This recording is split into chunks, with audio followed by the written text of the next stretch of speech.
నమస్తే, మీ senior journalist Derangula Krishnaiah. నిత్యం ఆడ స్నేహం, పాపం పసిపాప.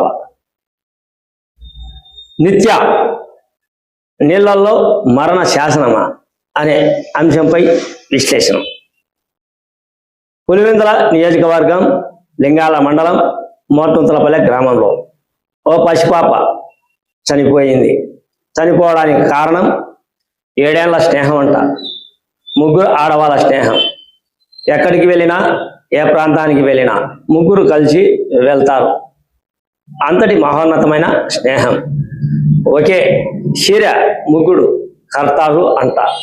అంటే డ్రెస్ విషయంలో కానీ, ఏదైనా ప్రాంతంలో వెళ్ళాలన్నా కానీ 7 ఏళ్ల స్నేహం, ముగ్గురు కలిసి తిరిగే స్నేహం. ఎందుకో ఆ స్నేహంలో విమర్శలు వచ్చాయి. ఆ స్నేహంలో శత్రుత్వం వచ్చింది. ఆ శత్రుత్వం ఎంతవరకు పోవాలి, ఏ విధంగా పోవాలి? కుటుంబమే నాశనమయ్యే విధంగా వెళ్ళాలా? కుటుంబం విచ్ఛిన్నం అయ్యే పరిస్థితులకు వెళ్ళాలా? కుటుంబం జైలుకు వెళ్ళే పరిస్థితులకు కొనసాగాల? ఏమిటి ఈ ఆడ స్నేహం? ఆడ స్నేహం అంత దారుణంగా తయారు అవుతుందా?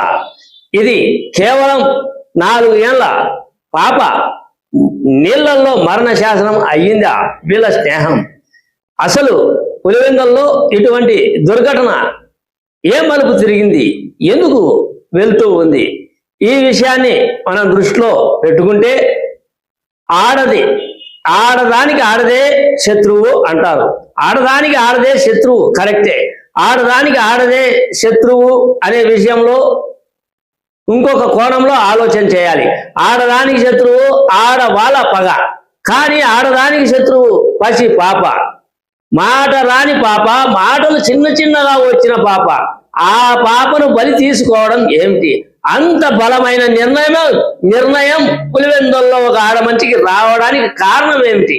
అసలు ఇంత దిగజారుడు ఆడ సవాసమా? ఎక్కడ సవాసం అనేది ఇది పెద్ద దారుణమైన స్నేహం అని అనుకోవచ్చు. నేను ఎందుకు చెప్తూ ఉన్నాను అంటే, ఆడవాళ్ళు ఇంత దారుణంగా తయారు అవుతారా? ఆడవాళ్ళకి ఆ పాప కూడా ఆడపాపే, ఆడ మనిషి అని చూడుకోకుండా ఇంత దారుణంగా ఆదమరచి ఇంత దారుణంగా చంపేస్తారా? ఇది ఏ కోణానికి దారి తీస్తుంది అన్నదే నా ఈ వీడియో.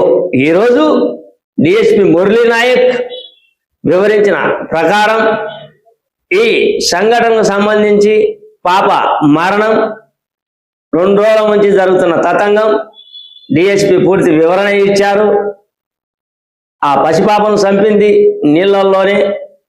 నీళ్ళ తొట్టిలోనే అని రుజువయ్యింది.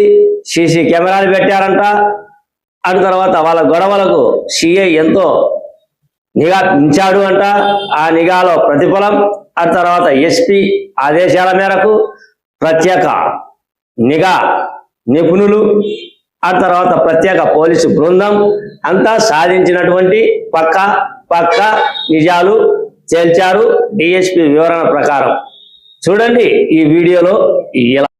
All electronic media and print media YouTubers అందరికీ ఈరోజు ప్రెస్ మీట్ పెట్టడం ఉద్దేశం ఏంటంటే, ఏదైతే మన పులివెందుల కాన్స్టిట్యుయెన్సీ లింగాల మండలం లోపటనూత గ్రామం ఉందో, అక్కడ 25/6/2026 సంవత్సరం సాయంత్రం 5 గంటలకు ప్రారంభమైనటువంటి ఒక ఇన్సిడెంట్, ఒక అభం శుభం తెలియనటువంటి చిన్నారి దారుణంగా మాట్లాడడం చాలా బాధ వేసింది. వివరాల్లో వెళ్తే, ఆ గ్రామానికి సంబంధించినటువంటి స్వాతి అనేటువంటి అమ్మాయి, సృజనశ్రీ అనే అమ్మాయి, శశికళ, వీళ్ళు ముగ్గురు బెస్ట్ ఫ్రెండ్స్, ఒకే ఏజ్ గ్రూప్ ఉన్నటువంటి వారు. వీళ్ళ ఫ్రెండ్షిప్ దగ్గర 7 years జరిగింది ఆ గ్రామంలో. వీరు ఎక్కడైనా పులివెందులకు రావాలన్నా, ఏదైనా వేరే ప్రాంతాల్లో పోవాలన్నా కూడా ముగ్గురు కలిసే వెళ్ళేవారు. అదే రకంగా ముగ్గురు కూడా ఒకే డ్రెస్సు ధరించేవాళ్ళు. వీళ్ళకి సంబంధించిన వాళ్ళు. వీరికి ముగ్గురు మధ్య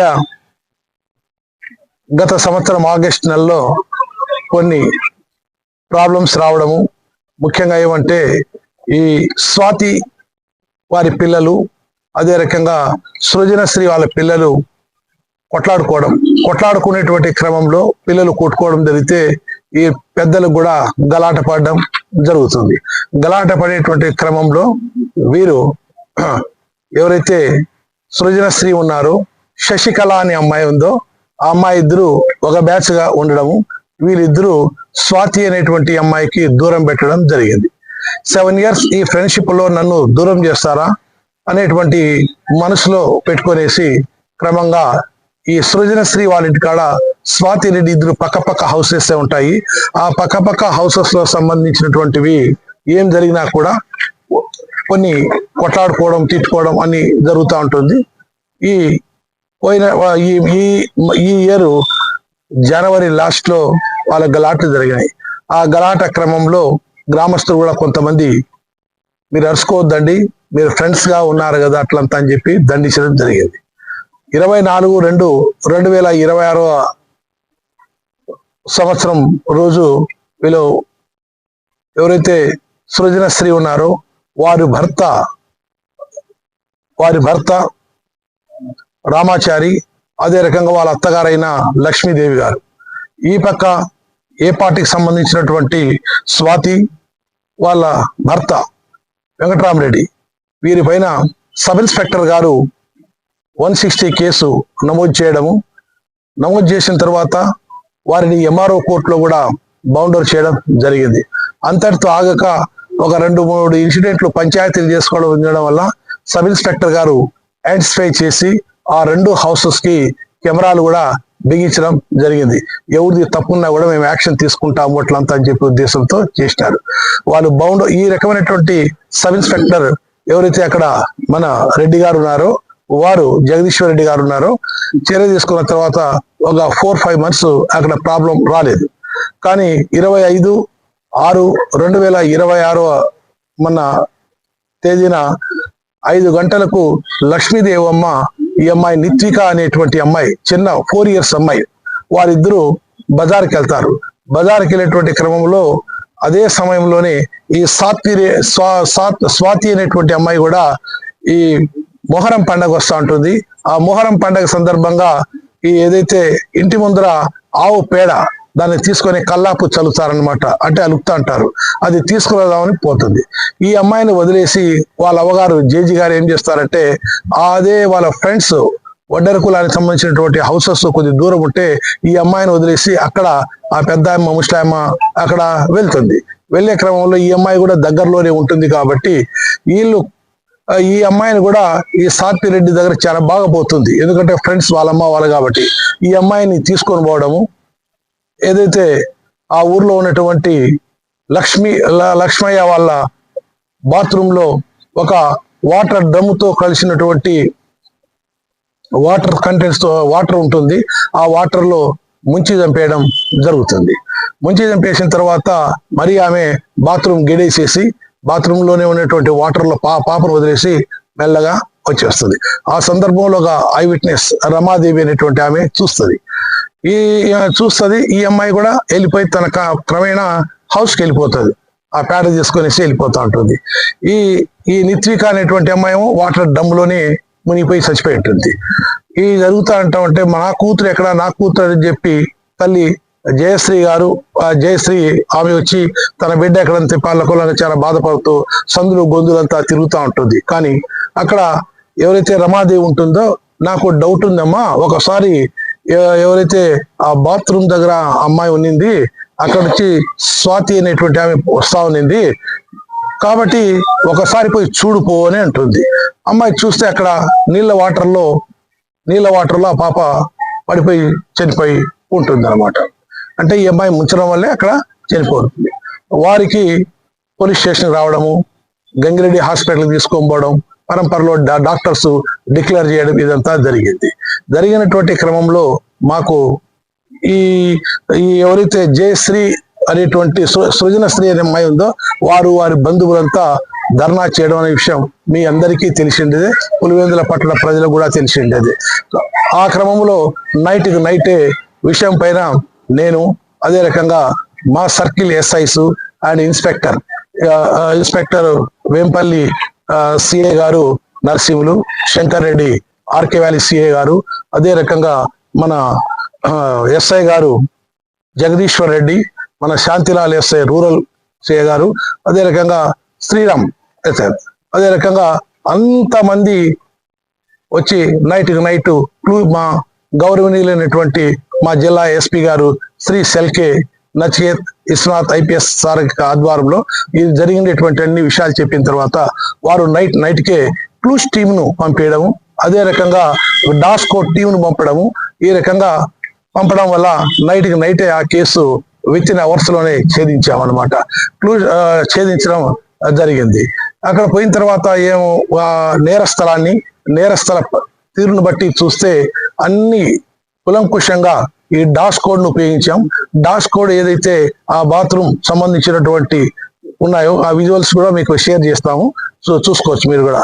అక్కడ స్మెల్ చూపించిన తర్వాత వారి సరాసరి ఎక్కడెక్కడైతే ఆ ముద్దాయి స్వాతి అనేటువంటి అమ్మాయి తిరిగిందో ఆ ప్లేసెస్ అంతా తిరిగి వాళ్ళ హౌసెస్ లో కూర్చోవడం కాడ నుంచి అన్ని విజువల్స్ చూపించడం, డైరెక్ట్ గా ముద్దాయి హౌస్ కే వెళ్ళింది. అదే రకంగా మా సబ్ ఇన్స్పెక్టర్ జగదీశ్వర్ రెడ్డి గారు ఐడెంటిఫై చేసి 2 కెమెరాలు అమర్పించడం జరిగింది. కాకపోతే ఇది సృజనశ్రీ వాళ్ళ ఇల్లు రిపేర్ చేసుకుంటాను కాబట్టి వాళ్ళు ఆన్ చేయలేదు సీసీటీవీ. బట్ ఇక్కడ ఈ సంబంధించినటువంటి ఈ అమ్మాయి ఇంట్లో క్లియర్ గా ఈ క్లూస్ టీమ్ ఎవరైతే మా క్లూస్ టీమ్ సంబంధించినటువంటి హెడ్ కానిస్టేబుల్స్ నూరు అండ్ రామ్ రమేష్, ఈ హెడ్ కానిస్టేబుల్స్ ఎస్పీ సార్ పంపించినటువంటి టీము అంతా ఈ టీవీలను మొత్తం సీసీటీవీలంతా క్షుణ్ణంగా పరిశీలిస్తే అమ్మాయి యొక్క రాకపోకలు క్లియర్ గా ఆ బాత్రూమ్ దాకా పోవడము, మళ్ళా వెనక్కి రావడము, ఈ రకంగా క్లియర్ గా కనపడతా ఉంది.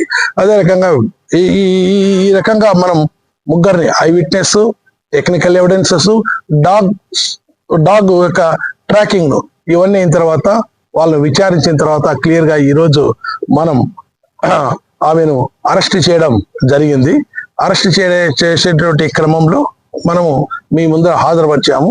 ఇన్వెస్టిగేషన్ కూడా పక్కా ఏదైతే ఇందాక మీకు ఎక్స్ప్లెయిన్ చేశానో ఆ ఎక్స్ప్లెయిన్ సంబంధించినటువంటిది క్లియర్ గా పొందుపరిచాము. ఈ కేసులో ఛార్జ్ షీట్ కూడా త్వరగా వేసి ఇన్వెస్టిగేషన్ కంప్లీట్ చేసి ఛార్జ్ షీట్ సాధ్యమైనంత వరకు పర్సనల్ గా మా న్యాయ సలహా, మాకు కూడా ఏపీపీస్ అంతా పబ్లిక్ ప్రాసిక్యూటర్స్ ఉంటారు, మా పై అధికారులను సంప్రదించి ఈ కేసు ప్రత్యేకమైనటువంటి కేసుగా పరిగణించి ఈ కేసును దోషి ఎవరైతే మన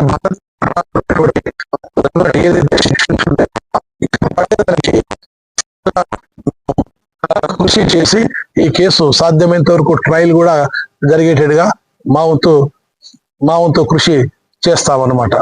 ఇది దీనికి సంబంధించినటువంటి విషయాలు. ఇంకొకటి చాలా మంది మన వాళ్ళు పోలీస్ ఫెయిల్యూరు అని అక్కడ సబ్ ఇన్స్పెక్టర్ గారు ఏదంతా అని చెప్పేది. పోలీస్ ఫెయిల్యూర్ అనేటువంటిది ఏ కోణాన మీరు భూతద్దంలో చూసి ఎతికినా కూడా పోలీస్ ఫెయిల్యూర్ అనేటువంటిది ఎక్కడా లేదు.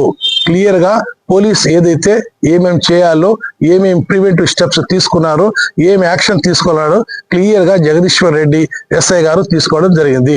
కెమెరాలు అమర్చారు, వాళ్ళ రాకపోకలను గమనించారు, వాళ్ళు కౌన్సిలింగ్ చేశారు, జగడం కేసు కట్టారు, ఎంఆర్ కోర్టులో బౌండరీ చేశారు. ఇంకా మనం చేయాల్సినటువంటిది ఏదైతే ఫ్యూచర్ అయితే ఉంటుందో ఈ అమ్మాయి యొక్క స్టేట్మెంట్ కోర్టులో సమర్పించిన తర్వాత తీసి రేపటి రోజే మన సిఐ శాంతిలాల్ కు క్లియర్ కట్ గా మెమోరీ కూడా ఇష్యూ చేయడం జరిగింది. ఆ కాపీస్ అన్ని ఎవరైతే తహసీల్దార్ మన లింగాల ఉన్నారో వారికి సమర్పించి ఫ్యూచర్ చేయమని చెప్పి చెప్పడం జరిగింది. ఆ రకంగా కట్టుదిట్టమైనటువంటి చర్య చేస్తాం. అదే రకంగా ఎవరైతే బాధితులు ఉంటారో ఆ బాధితులకు రక్షణ నిమిత్తము ఆ ఊర్లో పోలీస్ పికెట్ కూడా ఏర్పాటు చేస్తున్నాము. అన్ని వేళల వాళ్ళకు ఆదుకుంటాము. ఇది మా సంబంధించిన విషయాలు. ప్రతి ఒక్కటి మా పై అధికారులకు సంప్రదించి ఏం న్యాయం చేయాలో అన్నీ చేస్తాం. Thank you.